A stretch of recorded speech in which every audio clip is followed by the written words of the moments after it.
Mga kalapatids, I'd like to share with you our experience these few days during our loft inspection sa mga winners ng MacArthur National Race.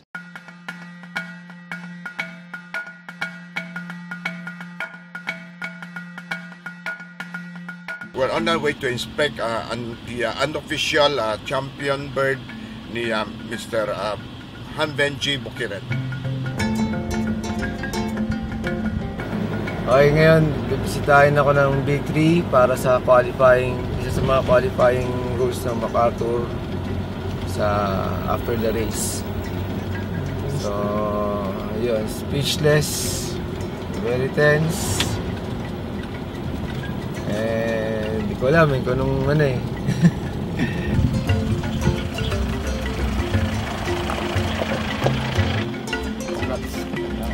Dali mo ito. Ito sa dente po namin. Gandang lugar niya. Walang sabit, walang antena. After every MacArthur National Race, it's required na inspection ng mga bird para sigurado na doon umuwi yung kalapate. What we like to avoid is yung sometimes yung tinatawag na double loft. Baka sa Tacloban lang umuwi o sa MacArthur lang umuwi, tapos ililipad ng aeroplano. So that's what we have to be sure na dito umuwi yung kalapate. That's why after every race, nag-inspection kami. Band number ng champion bird kung sakasakali is 1615096.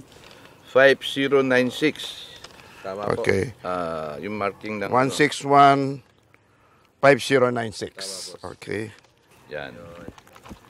So confirm, no? Confirm na. Panalo. Congratulations. Alam mo itong kalapate mo. Normally, ang cock malaki. So, I think nanalo to dahil yung confirmation niya, tama-tama, maliit siya. Okay, masaya-masaya ako at na-confirm nila Boss Jimmy and Boss Nelson na yung ibon talagang nandito, umuwi. Ayun siya. Ito yung bagong mahal ko. Love you! Yung magbabulat nanalo sa PHA. Dito nyo nyo mapapansin, di kailangan ng big loft or small loft. Even the small loft are winning over the big loft. Nakikita niyo mga kulungan nila, maliit lang, ilan lang entry nila.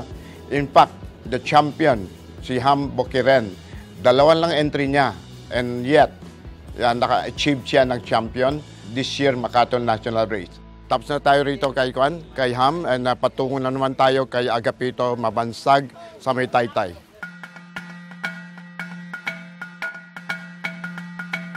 Dito tayo sa loft ni Agapito, check lang natin ang ibon niya. Ito yung, I think, the third placer. Congratulations.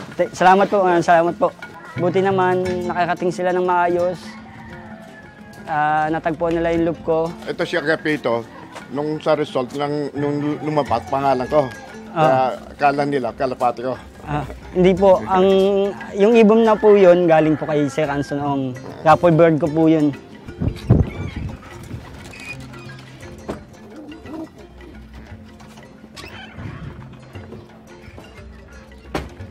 Ito po yung nag-lock ko ng MacArthur.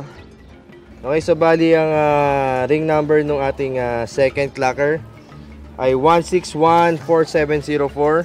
So okay, so malinaw 1614704. Pa-check nga sir yung marking sa pakpak.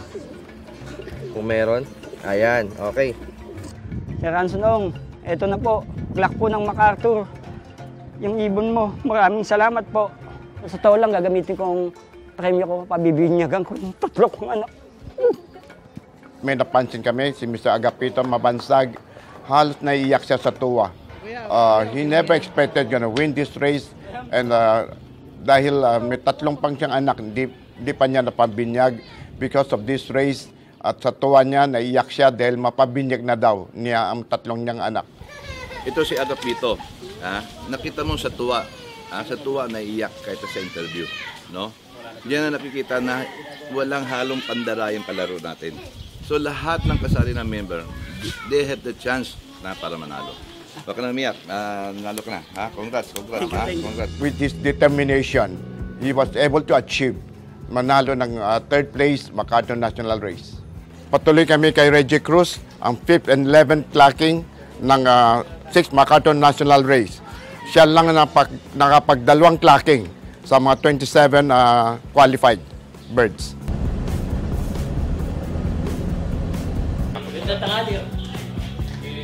Congratulations.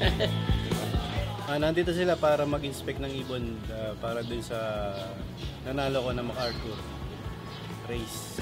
Itong 5th place, the blue check pied white flight with band number 1626444. Okay, boss. Tama. 34. Okay.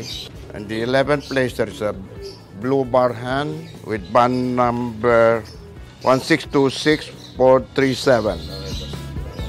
Okay.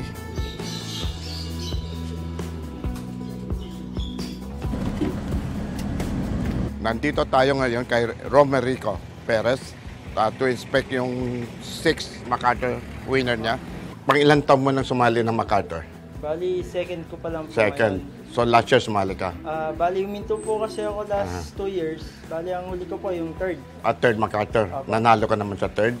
Top 42 po. Okay, not bad. So nag-improve na ngayon. Opo, medyo nag-improve po ngayon. Laking in-improve.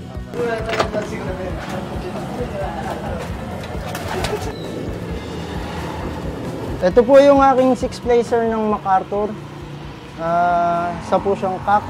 Bloodline po, Leaks Cross Goke. 1620324. 1620324, tama. Pabukan natin, sir, yung marking. Yung sa likod. Ayan, andito. Napakasaya po, napaka-prestige po ng game. Tapos nito, tutuloy tayo kay paring Nelson. Kailan ma-check yung ibon niya dahil second placer yon.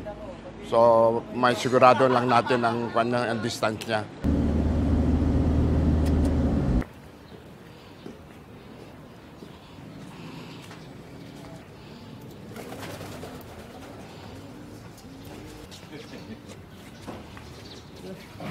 Band number 1621803. Okay, boss. Pare, Yung marking. Okay.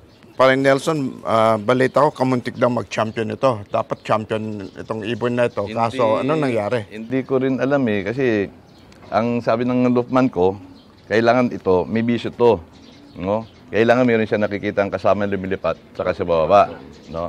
Ang nakamali ako, imbis na kak yung pinalabas ko, hen yung pinalabas ko. So yung hen, dumadapo doon sa kabilang building. Napasama siya ron. Alam niyo sa PHA, ang unang naging kaibigan ko si paring Nelson. That was way back 1982 when I joined PHA. Walang pumapansin sa akin, si paring Nelson lang lumapit sa akin. Sa halip na benta niya ng 150,000, binigay niya itong ibon na ito. Alam niya, mahilig ako kumulekta ng mga winners. So, thank you pare. Thank you, And pare. congratulations. Thank you, thank you. Nakawalan ko yung ibon para mapatunayan dito siya umuwi. Okay? I would say this year, 6th MacArthur National Race very successful. And yearly, we have planned this carefully. I've been very successful yearly after year. So we hope that you can join us yearly and other new clubs can join us to make this event more successful every year. And I'd like to announce that we're going to have a North sector and a South sector. We call it the North Provincial Race and the South Provincial Race para lalong lumaki ang MacArthur National Race. So the more the merrier, the more entries, the more challenging it would be. 1622731. 1622731. Okay, confirm. Yung ano, sir, yung tatak, pakita lang natin. Ayan, no? Okay, so congratulations, sir. Salamat po. Okay. I would like to congratulate to mga winners ng MacArthur National Race and to the 27 qualified birds. And I would like to invite you also to join our awarding nights on April 22 at the Amoranto Stadium in Suasotoco.